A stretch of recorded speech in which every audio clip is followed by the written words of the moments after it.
Assalamu alaikum. This is Ubaidullah Machi, lecturer in Geography, Government Boys Degree College, Nawab Shah. Dear students, today we are going to study about solar system.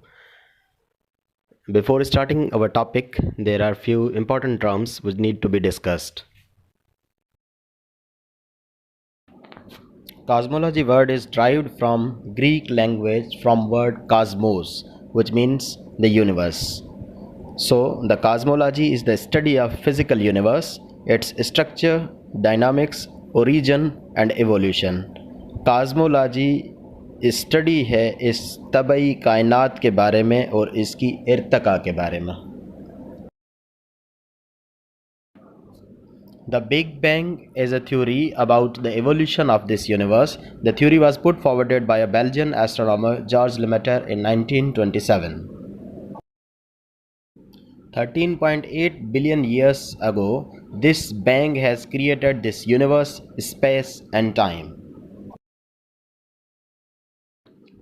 Big bang के मुताबिक एक protostar ने अपने ही महवर के ऊपर घूमना शुरू किया और इसके घूमने की वजह से इसके अंदर ग्रेविटेशनल फोर्स पैदा हुई और इस कशिश ने पूरी कायनात के अंदर मौजूद सारा जो मैटर था उसको अपनी ओर अट्रैक्ट किया और वो उसके साथ मिक्सअप हो गया.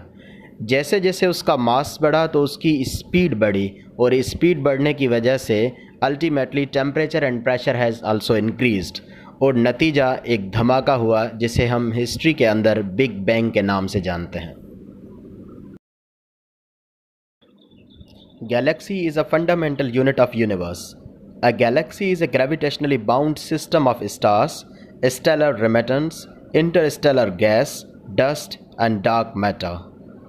गैलेक्सीज़ इस दुनिया के अंदर कई अरब हैं और इन कई अरब गैलेक्सीज़ के अंदर कई अरब सोलर सिस्टम हैं और ये सब मिल के एक कायनात को वजूद देते हैं.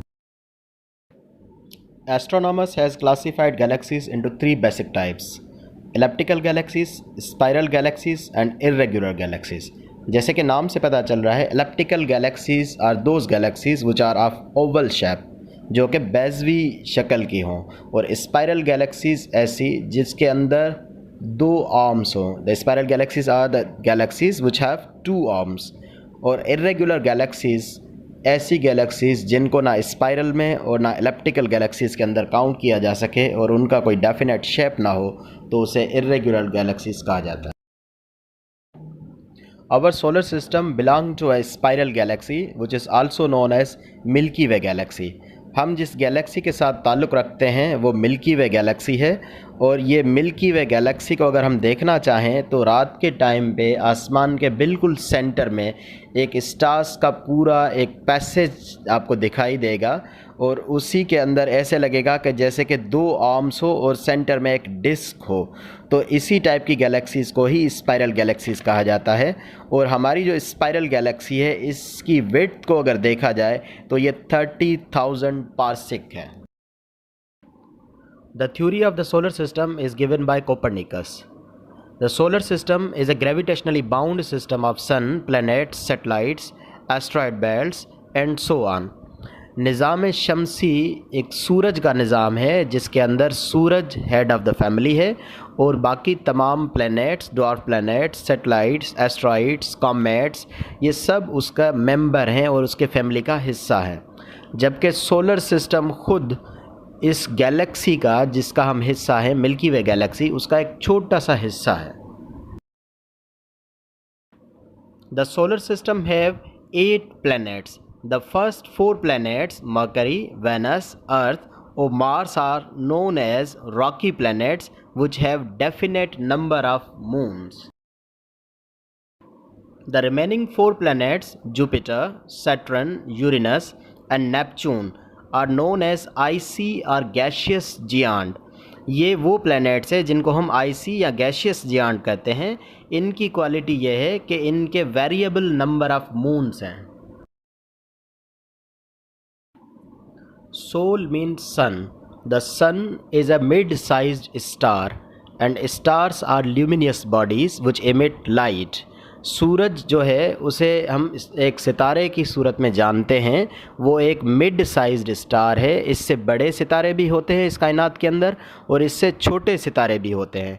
सूरज के ऊपर एक प्रोसेस होता है जिसे कहा जाता है fusion, and fusion is a merging of elements to form more nuclei with release of energy. और ये जैसे एनर्जी रिलीज़ होती है, हाइड्रोजन और हीलियम आपस में फ्यूज़ होके एक एनर्जी रिलीज़ करते हैं जिसे हम कहते हैं फोटॉन्स, जो कि हम आम ज़ुबान में उसे कहते हैं सूरज की रोशनी।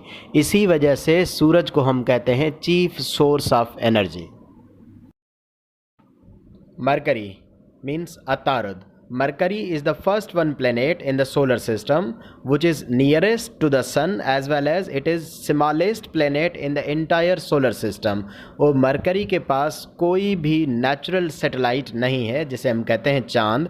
तो मरकरी सबसे छोटा सैयारा है और जिसके पास कोई भी चांद नहीं है।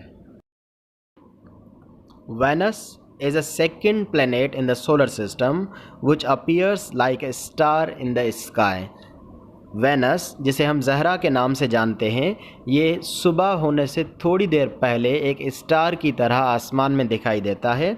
इसके ऊपर डेंस क्लाउड कवर है कार्बन का, जिसकी वजह से सूरज की रोशनी इसके अंदर ट्रैप हो जाती है और ये दूर से हमें स्टार की तरह दिखाई देता है। इसी वजह से ये सोलर सिस्टम का सबसे हॉटेस्ट प्लैनेट भी है और ज़हरा का कोई भी नेचुरल सैटेलाइट नहीं है। Earth means ज़मीन। Earth is a third planet in the solar system which possesses water in liquid state। ये एक ऐसा सैयारा है जिसके ऊपर पानी मौजूद है और वो भी लिक्विड स्टेट में, जिसकी वजह से इसे कहा जाता है blue planet of the solar system. और वाटर की प्रेजेंस की वजह से इस धरती के ऊपर ज़िंदगी भी है और सोलर सिस्टम के अंदर ये एक ही ऐसा प्लैनेट है जिसके ऊपर ज़िंदगी है और अर्थ का एक ही नेचुरल सैटेलाइट है जिसे हम कहते हैं मून।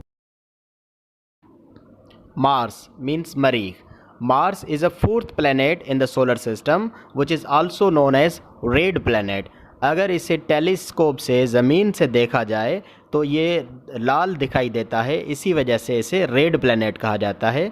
और मार्स के दो नेचुरल सैटेलाइट्स हैं जिसे हम मून कहते हैं, जिनके नाम है फोब्स एंड डेमोस।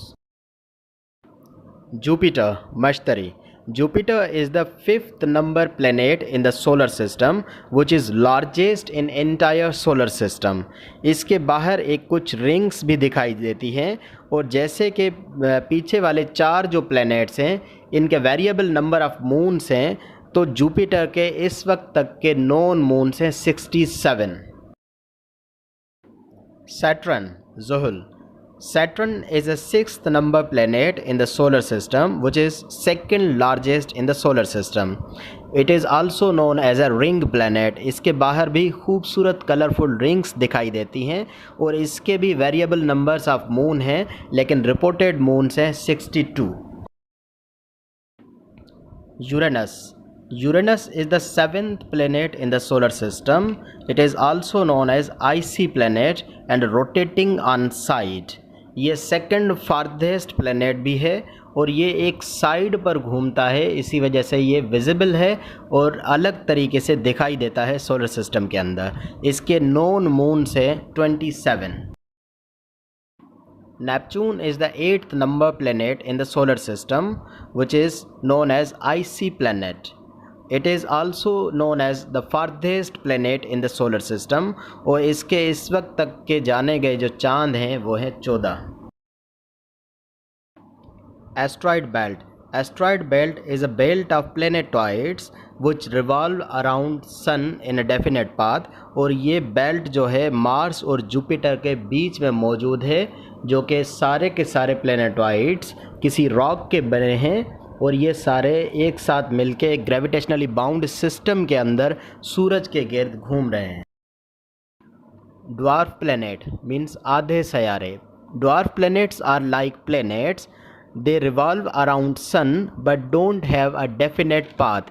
ये जब सूरज के गिर्द चक्कर लगाते हैं तो दूसरे सैयारों को डिस्टर्ब करते हैं, इनका कोई अपना तयशुदा रास्ता नहीं है, इसी वजह से इनको ड्वार्फ प्लैनेट कहा जाता है।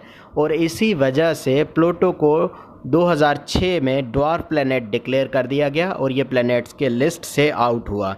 इसी तरीके से प्लूटो, आयरस, मैकमैक और कुछ और भी ऐसे सयारे हैं जिनको ड्वार्फ प्लैनेट का नाम दिया गया है, और ये सारे के सारे सयारे नेपच्यून के बाद आते हैं। ये बिल्कुल end of the solar system पर मौजूद हैं।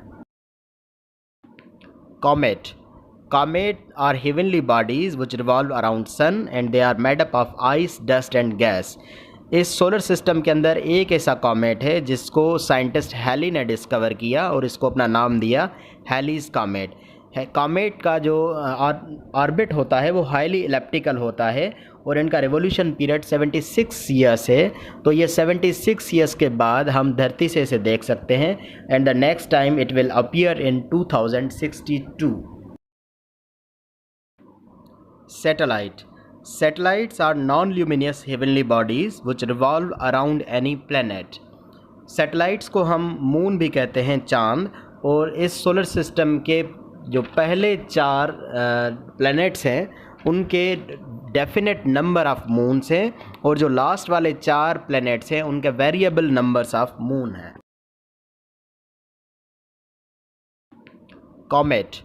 Comet are heavenly bodies which revolve around sun and they are made up of ice, dust and gas। इस सोलर सिस्टम के अंदर एक ऐसा कॉमेट है जिसको साइंटिस्ट हैली ने डिस्कवर किया और इसको अपना नाम दिया हैलीज कॉमेट। कॉमेट का जो ऑर्बिट होता है वो हाईली इलिप्टिकल होता है और इनका रिवोल्यूशन पीरियड 76 ईयर्स है। तो ये 76 ईयर्स के बाद हम धरती से इसे देख सकते हैं and the next time it will appear in 2062। Meteorites are small chunks of iron and rocks।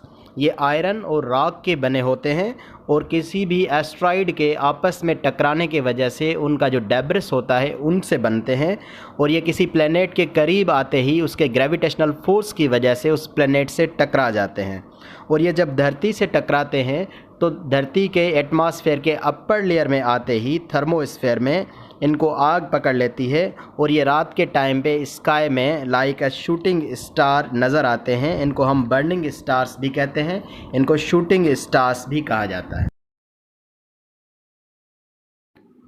एपीहेलोइन and पेरीहेलोइन, ये 2 टर्म्स हैं जो अर्थ का डिस्टेंस बताते हैं सूरज से कि वो अर्थ कितने डिस्टेंस पर मौजूद है। एपीहेलोइन डिस्टेंस होता है कि जब अर्थ सूरज से ज़्यादा फासले पर हो, और पेरीहेलोइन कहा जाता है कि when earth is closest to the sun. इसको याद करने का सबसे आसान तरीका यह है कि ए फॉर अवे, तो aphelion is the farthest distance from sun and perihelion is the closest distance from sun to the earth. ये कुछ सिग्निफिकेंट फीचर्स हैं मुख्तलिफ प्लैनेट्स के जो कि हम पहले भी डिस्कस करके आए हैं। अब हम आते हैं कुछ इम्पॉर्टेंट टर्म्स एस्ट्रोनॉमी के जो एस्ट्रोनॉमी में यूज़ होते हैं। सबसे पहले नंबर पे आते हैं speed of light. Speed of light है 1,86 माइल्स पर सेकंड और 3 लाख किलोमीटर्स पर सेकंड। इस स्पीड से जो रोशनी है वो ट्रैवल करती है स्पेस के अंदर, किसी वैक्यूम के अंदर। और लाइट ईयर जो है, अगर रोशनी 1,86,000 माइल्स पर सेकंड की स्पीड से पूरा साल ट्रैवल करती रहे और जितना डिस्टेंस वो ट्रैवल करके जाएगी तो उसको मिला के हम कहते हैं अ लाइट ईयर।